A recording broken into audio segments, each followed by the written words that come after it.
আপনারা এই যে মুক্তো চাষটা দেখতে পাচ্ছেন, এই মুক্তো চাষটা 2020 সালে করেছিলাম, তখন লকডাউন আসেনি। 2019 সালে এই যে মুক্তো চাষ করেছিলাম, 2019 সালে মুক্তো চাষ করে যখন দেখলাম একটা ভালো ধরনের ইনকাম পাওয়া গেছে, তখন এখানে প্রায় 40,000 টাকা ইনভেস্ট করে এই মুক্তো চাষটা করেছিলাম। এই যে মুক্তো চাষটা করেছিলাম 2020 সাল ছিল, এবং এখান থেকে যে মুক্তো উৎপাদন হয়েছিল, তো এখানে টোটাল 5,500 ঝিনুকের চাষ ছিল।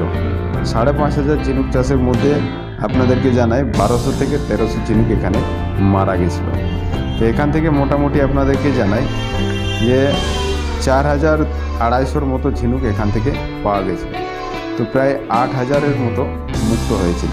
এই যে 8,000 মুক্ত হয়েছিল, তো এই 8,000 মুক্তর মধ্যে প্রায় 2,500 মুক্ত খারাপ বেরিয়েছিল। মোটামুটি 5,500 মুক্ত এখান থেকে পাওয়া গেছিল। যখন এখানে মুক্ত উৎপাদন হয়, তখন কিন্তু মুক্তোর দাম 150 টাকা ছিল। তো সেই কারণবশত এখান থেকে ভালো ধরনের বাজেট কিন্তু পাওয়া যায়, এবং পুকুরটাও ভালো, এখানে শ্যাওলাও খুব সুন্দর তৈরি হয়। তবে কী কারণবশত ঝিনুকগুলো খারাপ হয়েছিল তা বোঝা যায় না। 2018 সালে ভালো রেজাল্ট হয়েছিল মুক্তোতে, এবং যথেষ্ট প্রফিটও হয়েছিল। আপনারা দেখতেই পাচ্ছেন চাষটা খুব সুন্দর হয়েছিল, এবং বড় পুকুর বলে অনেক দূরে দূরে দিয়ে আর কি পুতুল দেওয়া হয়েছিল, এবং তার পাশাপাশি আপনারা দেখতেই পাচ্ছেন চাষের পার্সেন্টেজও, চাষের যে কোয়ালিটি সেটাও খুব ভালো ছিল। তবে এখানে একটা সমস্যা, এই যে পুকুর ছিল, পুকুরে ধীরে ধীরে জল কমতে থাকায় খুঁটিগুলো সামনে নিয়ে আসতে হয়েছিল। তো সেই ক্ষেত্রে আর কি একটু পরিশ্রম হতো, 15 দিন পর পর এই জল কমে যেত, সেক্ষেত্রে খুঁটিগুলো আরও সামনে নিয়ে আসতে হতো। তো যে পুকুরে লাগাতার আর কি জল থাকবে, সেই পুকুরে চাষ করা ভালো, মানে মোটামুটি 1 লেয়ার জল থাকবে। জল কম বেশি হলে কি হয়, শ্যাওলার পার্সেন্টেজ কমে যায়। তো সেক্ষেত্রে আপনারা যে পুকুরে ফার্মিং করছেন বা করবেন, সেটা লক্ষ্য করে করবেন যে পুকুরে জল লাগাতার মোটামুটি কমবে, কিন্তু তেমন একটা কমবে না। আর সেই পুকুরে জল যেমনি হোক না কেন, সেখানে শ্যাওলা আছে কিনা। এখানে যদি আপনারা দেখেন, তো ভালো ধরনের শ্যাওলা উৎপাদন হয়, এটা আমি আগেই জেনেছিলাম বা আগেই দেখেছিলাম। তো সেই কারণবশত এই পুকুরটা লিজে নিয়েছিলাম।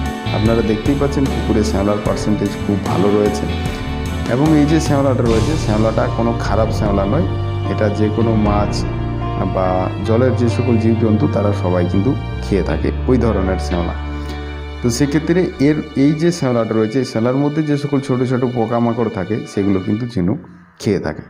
তো সেই কারণবশতই এই পুকুরটা খুবই পছন্দ, এবং এই পুকুরের মধ্যে যে মুক্তা হয়েছিল তার কোয়ালিটিও ভালো।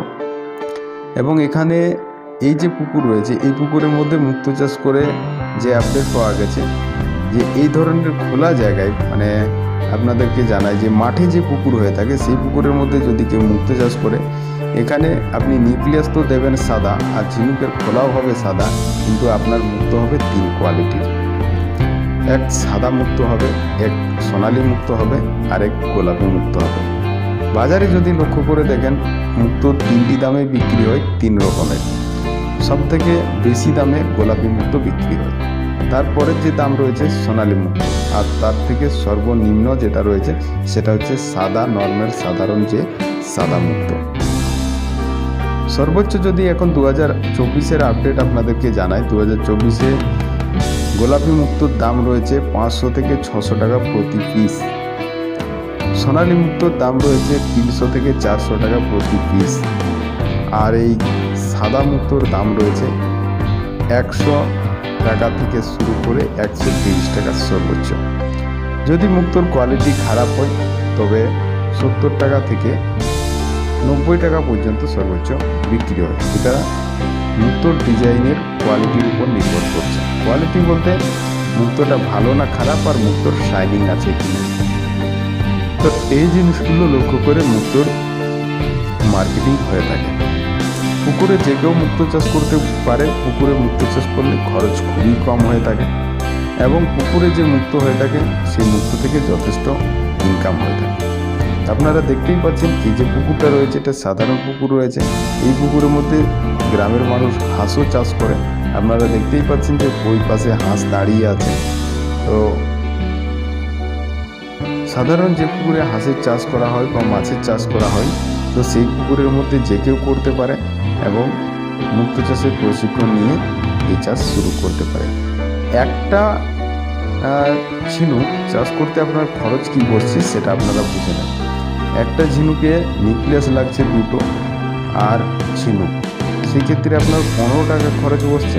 আর এক্সট্রা আপনি ধরে নিতে পারেন আপনার খাবার, তার পাশাপাশি আপনাদেরকে জানাই বাকি যে ম্যাটেরিয়ালসগুলো প্রয়োজন। টোটালি মোটামুটি 20 টাকা থেকে 25 টাকার মতো খরচ বসছে একটা ঝিনুকে। এইবার একটা ঝিনুকে 2টো মুক্ত হবে। যদি আপনি 100 টাকা করেও এক একটা মুক্ত বিক্রি করেন, তবু আপনি একটা ঝিনুক থেকে 200 টাকা ইনকাম করতে পারছেন। এবার মেন বিষয় হচ্ছে যে আপনি কতগুলো ঝিনুক চাষ করেছেন এবং কতগুলো আপনি বাঁচিয়ে রাখতে পেরেছেন, এটাই হচ্ছে মেন।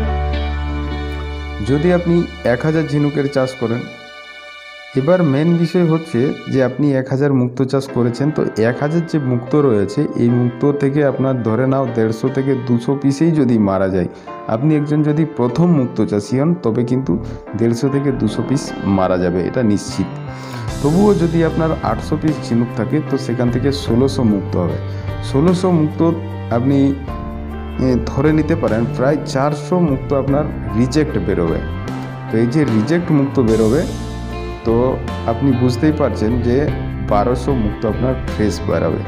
তো সেখান থেকে যদি আপনার 1200 মুক্ত ফ্রেশ হয় আর 1200 মুক্ত যদি আপনি 100 টাকা করে বিক্রি করেন, তো এখান থেকে আপনি বুঝতে পারছেন যে আপনার 1,20,000 টাকা ইনকাম হবে। এবার এই ঝিনুক চাষের খরচ যদি 1000 চাষ করতে চাই, তো আপনাদেরকে জানাই যে 1000 ঝিনুক চাষ করতে গেলে প্রায় 6 থেকে 7000 টাকা নিউক্লিয়াসের খরচ। যদি আপনি জিনিসগুলো কিনে নেন, তবে নিউক্লিয়াস যদি বাড়িতে তৈরি করেন তো আপনার 2 থেকে 3000 টাকায় হয়ে যাবে। আর যদি আপনি না বাইরে থেকে কিনে নেন তো প্রায় 6 থেকে 7000 টাকা আপনি বাইরে থেকে নিউক্লিয়াস পেয়ে যাবেন। তার পাশাপাশি 1000 ঝিনুকে প্রায় 4 থেকে 5000 টাকা আপনার খরচ বসে যায়, মানে কিনে নিলে। যদি আপনি নিজে পুকুর বা ঝর্ণা নদী থেকে কালেকশন করেন তো সেক্ষেত্রে তো কোনো খরচ নেই। তবুও আপনি যদি কিনে নিয়ে থাকেন তবুও 4 থেকে 5000 টাকা খরচ বসে যায়। তো সেখান থেকে আপনি বুঝতে পারছেন যে 6000 টাকা নিউক্লিয়াসের এবং 4000 টাকা যদি আপনি ধরেন ঝিনুকের, তবুও 10,000 টাকা চলে যায়। আর বাকি টোটাল ম্যাটেরিয়ালসের মধ্যে যদি আপনি দেখেন প্রায় 5000 টাকার মতো। তো সেখানে মোটামুটি 15 থেকে 20,000 টাকার মধ্যে আপনার খরচ বসে যায়।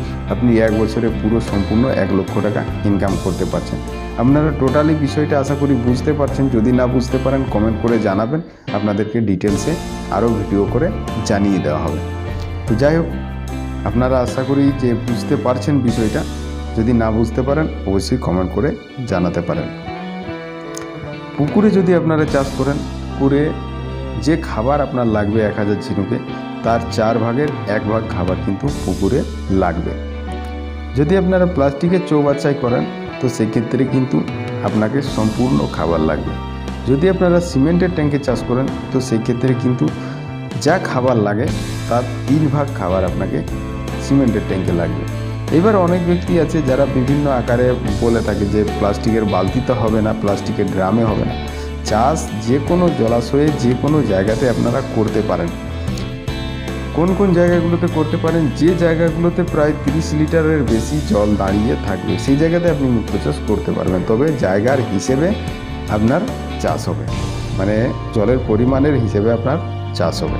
তো সেই ধরনের জায়গাগুলোতে আপনারা আরামসে চাষ করতে পারেন এবং সেখান থেকে একটা ভালো ধরনের ইনকাম কিন্তু করতে পারেন। আপনাদেরকে জানাই ডিজাইন মুক্ত যেভাবে চাষ করা হয় ঠিক সেইভাবেই আধা গোল মুক্তও কিন্তু চাষ করা হয়। আর যেভাবে গোলমুক্ত চাষ করা হয় ঠিক সেইভাবেই রাইস মুক্তও চাষ করা হয়। তো আপনারা এই যে মুক্ত চাষের পার্টটা রয়েছে, এই পার্টটা আপনারা একটু ভালোভাবে বুঝে নিলে যে মুক্ত চাষটা স্টেপ বাই স্টেপ কীভাবে করতে হয়। আমি তো মাঝে মাঝে ভিডিও দিয়েই থাকি ইউটিউবে, আপনারা দেখলেও বুঝতে পারবেন। এটা আপনারা একটা মুক্ত চাষের প্রশিক্ষণ নিয়ে আর কি স্টেপটা ধরে নিতে পারলেই আপনারা মুক্ত চাষে সাকসেস হবে। মুক্তো চাষের মেন বিষয় হচ্ছে যে জলটাকে আপনাকে ঠিকঠাক রাখতে হবে, জলের পিএইচটা ঠিকঠাক রাখতে হবে, জলের অ্যামোনিয়াটা ঠিকঠাক রাখতে হবে, এবং জলের মধ্যে যে খাবারটা থাকছে সেই খাবারটা আপনাকে ঠিকঠাকভাবে দিতে হবে। এই জিনিসগুলো যদি আপনারা ঠিক রাখেন তবেই আপনারা মুক্তো চাষে এক কথায় যদি বলি মোটামুটি 70 থেকে 80% সাকসেস হবে। আপনাদেরকে জানাই, মুক্তো চাষি যারা মুক্তো চাষের মধ্যে যারা প্রথম চাষ করে তারা প্রায় 60% থেকে 80%ই সাকসেস হয়, আর পরের স্টেপের চাষগুলো তাদের 80% থেকে 90% সফল হয়।